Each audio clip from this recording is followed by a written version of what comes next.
Well. Another day, another video with a mask. We have a really interesting topic to speak about today. And that is, as you can tell by the title of this video, inauthenticity fatigue.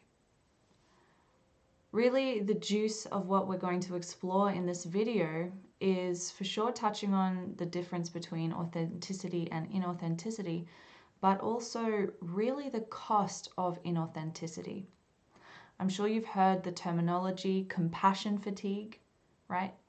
And how when we extend ourselves so much and everything is erupting this stream of compassion, that sometimes we can lose ourselves in that, and it ends up fatiguing us because of how much we're investing our energy externally without resourcing ourselves or also understanding our boundaries and our limits, right? So it's a very similar thing with inauthenticity fatigue. Really, this being the exhaustion that derives from being fake, from being inauthentic. And I know for myself, when we're speaking about inauthenticity, this is not something necessarily that's super like, I am going to be inauthentic today. It's a conditioned response that comes from years of programming where this is how you get love, that's not how you get love, this is how you get an A, that's not how you get an A, this is how you get friends, oh, if you do that, you'll probably be outcast by the social groups, right? And so this question that I want to invite you to move through your system throughout the duration of this video is, how many layers of falsity have you built around your true self? And as an extension of that, is the company that you keep authentic? And remember, when I say the company that you keep, I'm not just speaking about people. I am also speaking about them. But in a more nuanced way, I'm also speaking about the media that you consume, the books that you read, the music that you listen to, the food that you eat. Of course, we don't really call food inauthentic. We call it more like processed, right? Or natural. But that can still translate. So it's an all bases thing that we're talking about here. And in this day and age, we've got media, we've got now AI distorting our perceptions on what is truth. What does a real relationship look like? What does love look like? How does that feel? And it's this glorified damsel in distress sort of love story that doesn't leave a lot of room for the nuance and complexity of each and every one of us as individuals. So what does it actually mean to be authentic? Wow. Oh my goodness. What a great question. When I tune into this for myself, authenticity is a lot about honesty. How honest am I with myself and with others? And by being honest, that doesn't look the same every time. There's no necessary template of this is what you say when you're being honest. No, sometimes being honest feels good, and sometimes being honest, actually a lot of the time being honest, doesn't feel that great. It can be painful to be honest. It can be painful to be authentic. It's a lot easier a lot of the time to put aside that wriggle of disagreements, right? That wriggle of, oh, I don't want to be in conflict right now. I don't want to be a catalyst of a hard conversation. Nope, not safe. And then you put that aside, right? It's hard to face that inner turmoil and still show up and be honest. I know that so many of us the last few years, through all the shit show that's been happening in the world, there's been so much of this theme of masks and of suppression, right? Of censorship and the risk that we take if we were to speak up honestly about what we truly thought. Risky, right? Not safe a lot of the time, even with our own interpersonal circles and our families. And it's a huge thing. It's huge. But the on the other side, the inauthenticity is where we basically self-betray for the sake of harmony, for the sake of acceptance. But it's really superficial acceptance, because it's not, what I mean by that is it can't be true acceptance if we're withholding the truth of who we are in front of others. Then what are they accepting? They're actually just validating the masks that we're wearing. So they're only accepting a false version of self. They're not accepting your real self. They don't know who that is because you haven't shown them. Because those tender parts of you are so afraid of being rejected, of being abandoned, of not receiving love. It's a basic human need. So compassion to that, really. I'm not coming to this topic with judgment and shaming. Like, no, none of that. It's a process for each and every one of us. And for some, it's maybe easier than others if the environment that you grew up in were more supportive of nuance, were more encouraging of you to go discover who you truly are, and nurturing the differences, right? Rather than criticizing them. So really with inauthenticity, there's this internal split, because there's this desire to be seen and held and accepted as we truly are. But then the split comes where we face the risk of what it means to be authentic. We face the risk of rejection, of conflict, of people judging us, of people exiling us mentally, emotionally, even physically, right? So when we're staring authenticity in the eyes, what looks back at us is all our fears, all our doubts, all our insecurities, all the reasons why it's easier to surrender ourselves, betray ourselves for the sake of harmonious group consciousness, right? And because of that, the vast majority of humans are inauthentic.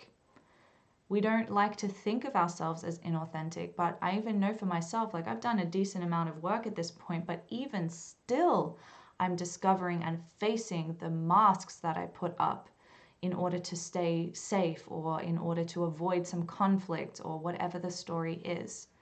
So these are layers of the onion that we keep peeling back day after day, year after year. And so this isn't also a video that I'm trying to like other, like, oh, authenticity is here and inauthenticity is over there. I'm like, no. Inauthenticity, if it's out there, it's in here too. That's just the way that it is. And what's really interesting about inauthenticity is that when there have been many elderly people who've been interviewed as they're approaching their death, and a common, if not the most common regret that dying people have on their deathbed is not being true to themselves, of not living their most authentic life, right?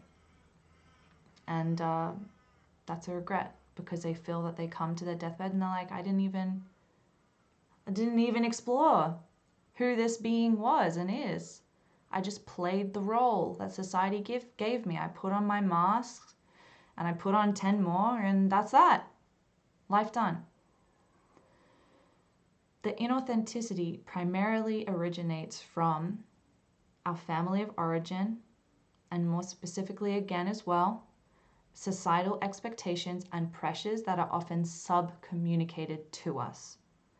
It's not often the case that we'll be explicitly told, if you don't behave in this way, we will emotionally, mentally, physically neglect you, and we will judge you.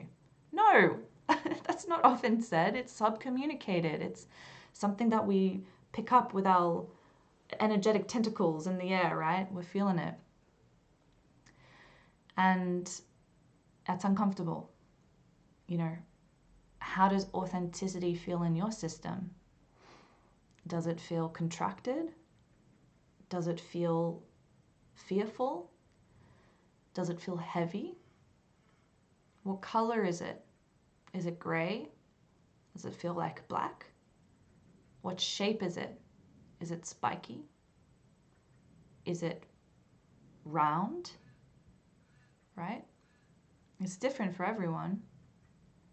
But the main underlying theme that remains the same is that there is a toll of this inauthenticity. There's increased stress, there's increased anxiety, increased loneliness, right? Because it takes a lot of energy to maintain these facades. So much mental energy analyzing what you're going to say, analyzing the situation. Am I safe? Am I not safe? Can I say this? What if I say this and they do that? And can I, should I? Right? And think about it. Every time you invest energy in this upkeep, you're like feeding that wolf and it gets bigger and bigger. And so we could say that the mask gets heavier and heavier. Like imagine with this mask here, if I just kept adding things onto it and then super gluing a stone and super gluing another big crystal and then super gluing all these feathers on it, and then eventually it's just like boom, my head's on the table because it's so heavy. I mean, it's already itchy. I made this just the other day, funnily enough. That aside, the itchiness of this mask aside. Yeah, it's tiring. It's super tiring. So when we actually feel tired, it's a really good invitation as well to ask ourselves, am I physically tired or am I actually mentally fatigued by the amount of social energy I've invested in analyzing, in modifying, in adapting, in harmonizing, and in withholding what I truly think for the sake of some so-called harmony, right? It's tiring to virtue signal. It's tiring to perform, to show up and be this version of ourselves that we want to be seen as, like maintaining this one version of self, because if we were seen in all of our colors, whoa, risky, right? There aren't a lot of people who genuinely will ask you the question, how are you? For sure, there's this virtue relational signal of like, oh yeah, how are you? And then there's the expectation, a sort of transactional relation of like, I'm fine, thank you, how are you? And then boom, transactional, what am I looking for? Transactional like exchange complete. Even just the other day, I noticed this, like this question was asked and a very honest answer was given.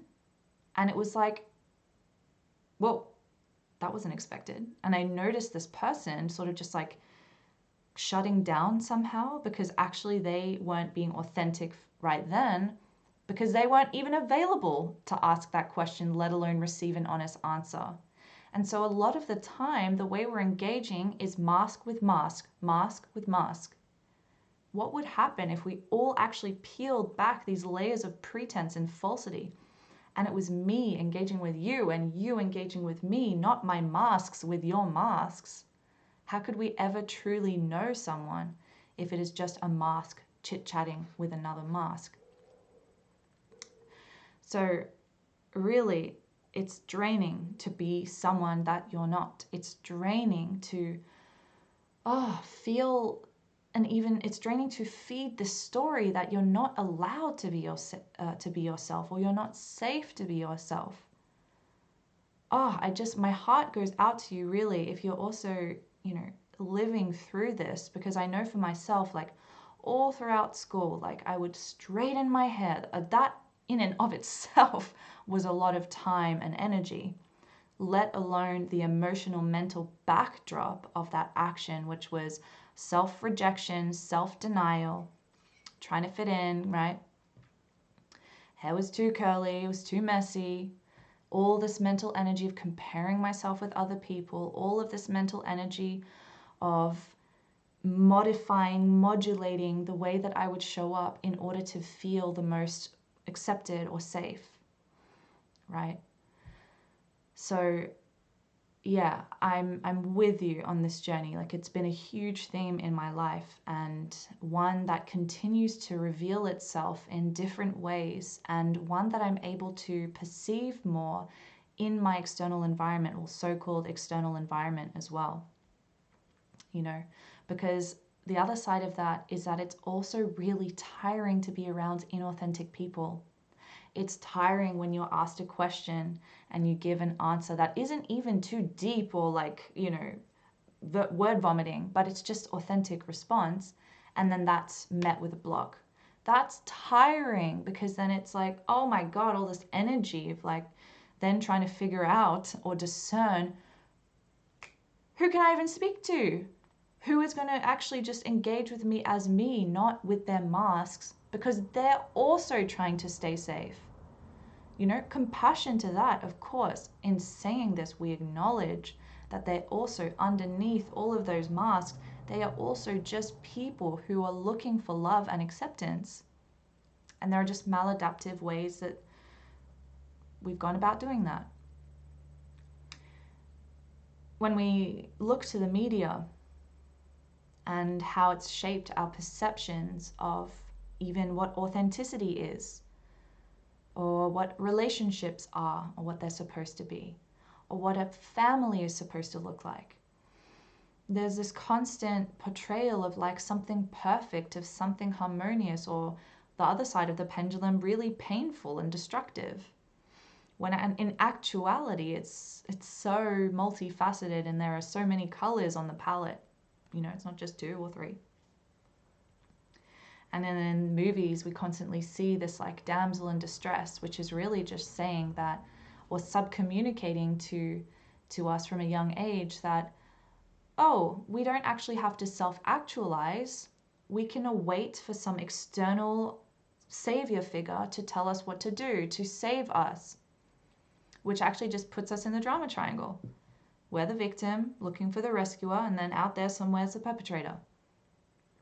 Like, even in this conversation, you could say, I'm here as the rescuer, the perpetrator is the media and the social conditioning, and then you're the victim who's being authentic and looking for the savior.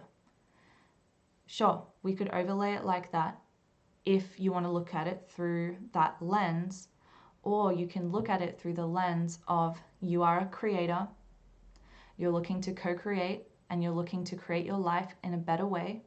I'm here as a guide, offering suggestions, right? Not inviting you to take it on as like some belief, but actually to feel it out for yourself. And then the perpetrator outside is actually just the change maker, catalyzing this awakening within ourselves so that we can actually face life head on and know the traps that are trying to pull us in to being inauthentic, right? We also have Peter Pan syndrome. This is a classic of like avoiding maturity in favor of fantasy, or not wanting to grow up and take responsibility for our lives.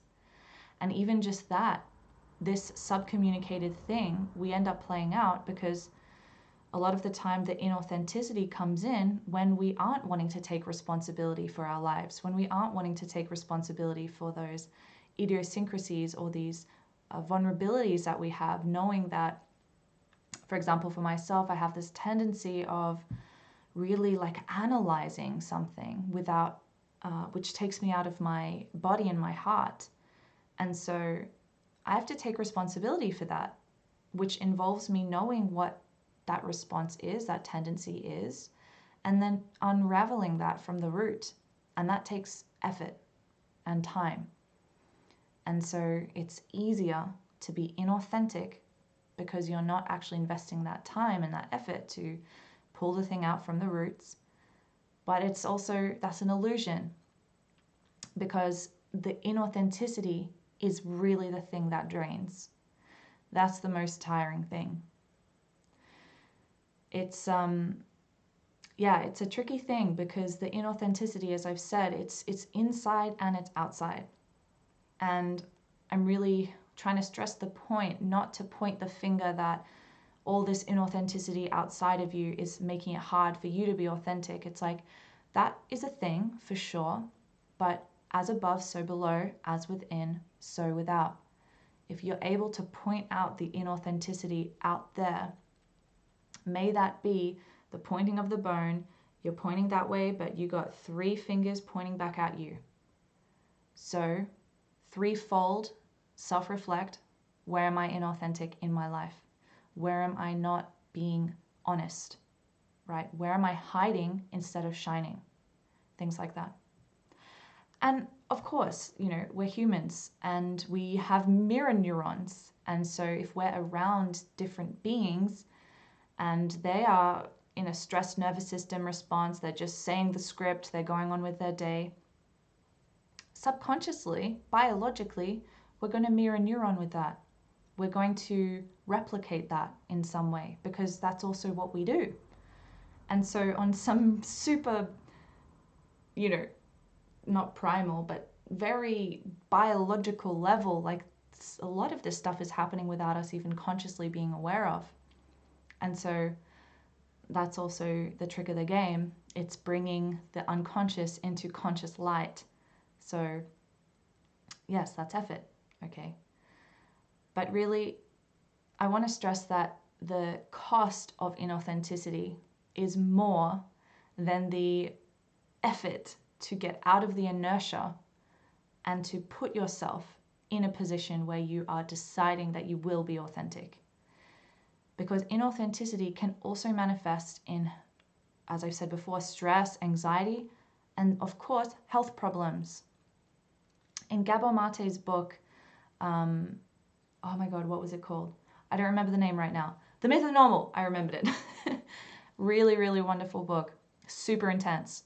But he was really in this book outlining how there were so many cases of these people who developed really severe health problems, but who were described by their families and friends as like, oh, such beautiful, so sweet, never any conflict, always so nice, always helping out, right? And so this virtue signal was how they were constructed, but actually deep down inside, they were betraying their own boundaries, they weren't speaking up, they were just being the good girl, they were seeking approval, and they totally ran over themselves. And so all of that stress, all of that anger, all of this builds up and manifests physically. Okay, so take note of that. That's a real thing. So actually the cost of inauthenticity is definitely more than the pain of being like, yo, I've got to look at my stuff. I need to seek help. Of course, inauthenticity can also affect your sexual confidence, right? Not even just sexual confidence, all kinds of confidence. And your capacity to form deep, meaningful, intimate, honest, authentic relationships. Superficial relationships lead to emotional isolation. And that sucks. That really sucks. Because how many people are we surrounded by who we might even call, well, that's not so much the case for me anymore, but at a time I was really surrounded by lots of people. And I might have even called them friend. But that wasn't the case. Not when a test came through or a challenge came through or a different color of me was revealed. And that really goes to show who is actually a friend, who is actually there for you, who is actually someone you can rely on, and are you someone that others can rely on. So remember, as above, so below, as within, so without. If you are tired of the dishonesty and the inauthenticity around you, may this be an invitation for you to go within and ask yourself the really important questions of where am I being inauthentic? Where am I playing safe instead of playing honest? So really, in order to reclaim your authenticity and take off the masks, however beautiful they are, however much effort you've invested to making them something, they're itchy, they're heavy. And so when you take them off, oh, wow. It's like seeing the world for the first time again. And maybe that's a little bit scary. And maybe you need to move away from particular people. maybe you need to at least talk to your people about this, you know? But be honest. Honesty is truth, and truth is light, and light is knowledge, and knowledge is the basis of perception, and perception shapes your beliefs, and super interconnected. So you can't be authentic unless you're being honest with yourself and with others. So to dismantle these social masks, to dismantle these layers of pretense and falsity, and to move away from inauthenticity fatigue. Oh my goodness. It's like burnout, but for inauthenticity. Self-reflect. Confront and understand these parts of you that are trying to be something in order to receive something. You know, you might notice a mask when you're in social dynamics to put on the super confident mask when actually inside you're feeling quite internal and maybe a little bit more introverted today than other days. But whoop, there goes the confident mask, because a story says that if I rest in a more internal introverted state, then people will think there's something wrong with me. Huh, interesting. What's that about? Okay, well, I noticed that I feel uncomfortable when people don't see me the way that I want to be seen. I want to be seen as confident. Okay, well, why do I want to be seen as confident? Well, I remember the sort of thing about confident people are successful and cool and beautiful, and, you know, I want to be that. Well, why do I want to be that? Because I want love and acceptance. Like, if you just fast track it, that's really what it comes down to. So do the self-reflection work, and if that confronts you and you're like, how and where do I even start with that? Open up your book, get your pen, title the journal entry, where am I being inauthentic, right? So you're framing it for yourself, you're framing it for your subconscious. Let's just start writing. And maybe it'll be tough, because remember, the ego is super defensive and it doesn't want to be seen as wrong or bad. And objectively, it's not. It's also, the inauthenticity is a maladaptive response, but it's still a protective mechanism, right? So we also bring love to these parts of ourselves. But just see what comes through. And focus on being honest. You know, embrace vulnerability. Even if that is something simple like, some days or let's say being honest of, like, even when someone asks you, whether you're at work or outside somewhere, or a friend calls you up, or you're speaking to your parents or your partner or whoever, and you get asked the question, how are you? And you notice that you go to a script normally. I'm fine. Yeah, I'm all right. Actually take that as an invitation that the universe is giving to you to practice honest communication. And it doesn't mean that you have to open up this huge 10-minute monologue. It could be that, and that might be exactly what's needed. But don't be daunted by that. You answering honestly could be like, heart's not feeling really good today. Feeling really down, actually. Thanks for checking in. And that might open up something else, right? But that, even just that, what was that? 10 seconds? Huge, huge ripple that sends through your entire life. Even more so when you keep doing that. And as I say in so many of my videos, like, I am not coming to you as some sort of like, I've figured this all out, everyone. Follow me. No, I am with you on this journey, truly. And a lot of the times these videos are fresh, like these are things that I'm going through, and I want to share what's coming up. And so even just recently, this term inauthenticity fatigue came in, because I've been feeling so tired, and I'm like, I think I'm sleeping all right. Like, yeah, there's been a lot of stress the past few years, and that has for sure tired me out. But also, yeah, like this blocking of my heart when I'm being invited to share honestly, and all these fears come up of like, I'm going to be judged, I'm not allowed to say that, and like, oh my God, it's this whole thing, I'm too much, I'm too heavy, I'm too this. Tiring. Not feeling so good today. Not asking to be saved. Not asking to be victimized.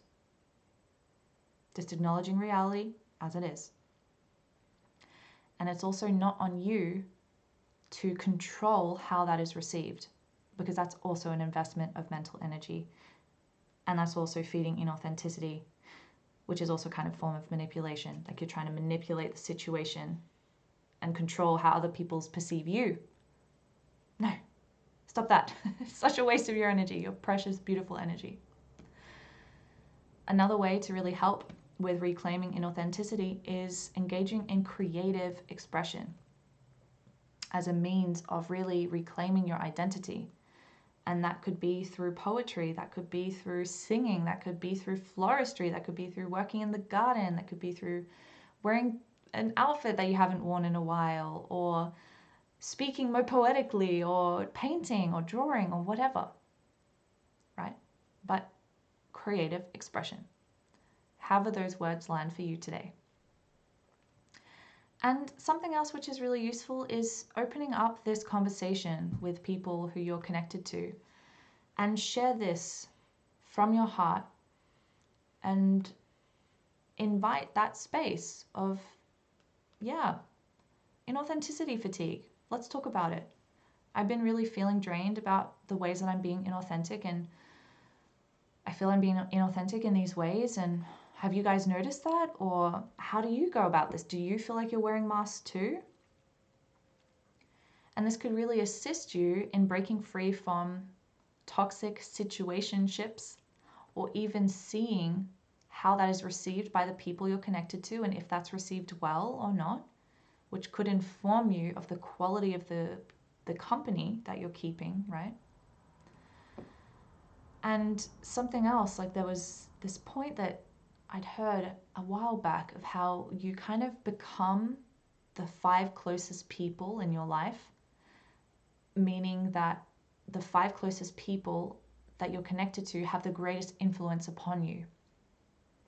And to also ask yourself, who are the 5 closest people to me? And what's that energy exchange like? Is that benefiting me? Am I benefiting them? You know, if you really love them, you know, maybe you can work through this together. Or maybe it's really like, yo, I really need to move away from this. And then going through that process in the time that feels right for you, being gentle. But yeah, lots of things to reflect upon. But the core themes here within inauthenticity is that of hope and resilience, of your soul's light, your essence, right? Honesty, clarity, truth, love. These are the gifts of authenticity, which the masks, however painful or itchy or heavy they were, they helped to lead you to that, funnily enough. So compassion to them.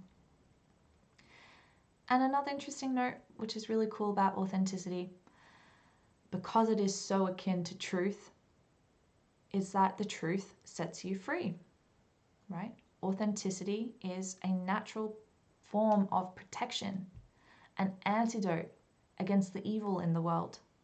Because the more authentic you are, the more you'll be able to see through the bullshit. You'll just see through it like laser vision, because you are aligned to truth. And so you see truth. Whoa, huge gift, especially in this day and age where it's all about the AI and all about all the media and all that stuff, right? We need to be connected to truth and be able to perceive truth, so we're also not controlled by the systems that don't care about truth, right? Something else which could be really useful, in addition to the self-reflection, focusing on being honest, creative expression, sharing stories, or opening up this conversation with the people around you, is engage in shadow work and inner work, right? because the shadow work will help you to see what are the parts of you, the darker, more in pain parts of you that are feeding the inauthenticity, right? And the inner work will bring that all up, which you can totally do within a contained environment with a trusted therapist, right? A sharing circle. Many ways you can engage in that, but also, do it consciously. Don't just pull all your shadows out at once.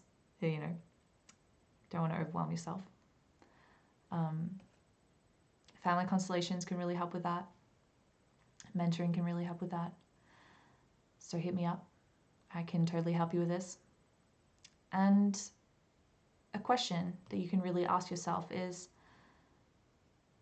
how can I speak up and be more truthful?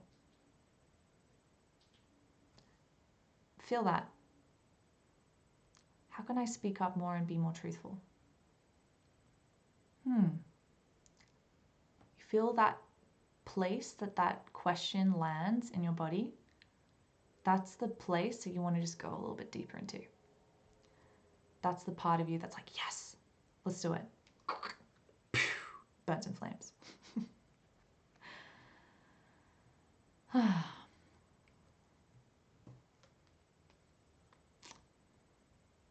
A note to end. Authenticity is quite radical.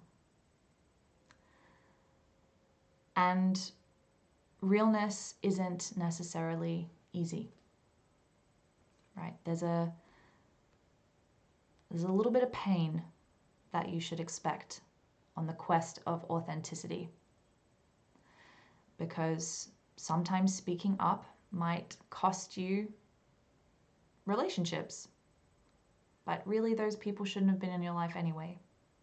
But sure, there's still some pain with that. In Gabor Mate's words, there is no painless authenticity.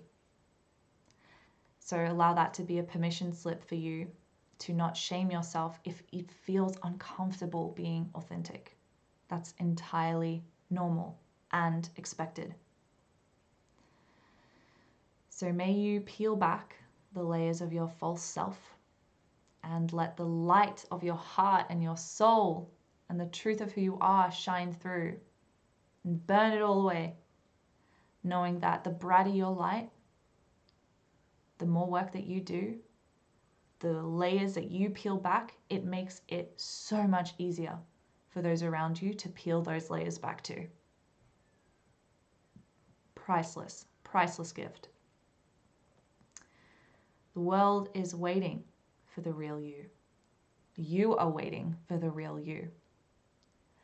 And there are many layers to the real you, of course. It's not like, boom, there's a real me, done. No, this is an ongoing process for sure. But let's get started. Or keep going if you're already on that path. Share your stories. Talk about authenticity. Talk about inauthenticity fatigue. Right? Keep it alive in your system so you bring concept into embodied wisdom.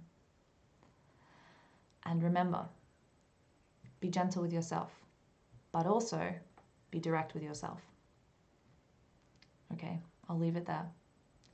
Thank you for your time and hanging out with me, wherever and whenever you are. I hope these themes land in a very real and alive place for you like they have for me. And may you not be so fatigued by inauthenticity anymore. If you really want to live a life aligned with your true self, give yourself the gift of authenticity and cultivate it, practice it, build the muscle of authenticity. Now, as soon as possible. Get that journal out straight away. Just get going. All right, don't try to perfect it. Okay. Be well. Give this video a like for me. Subscribe to this channel if you like what's going on here. Hit the notification bell so you know when I'm releasing new content. There's new stuff coming here every week. And I'll see you in the next one. Bye for now.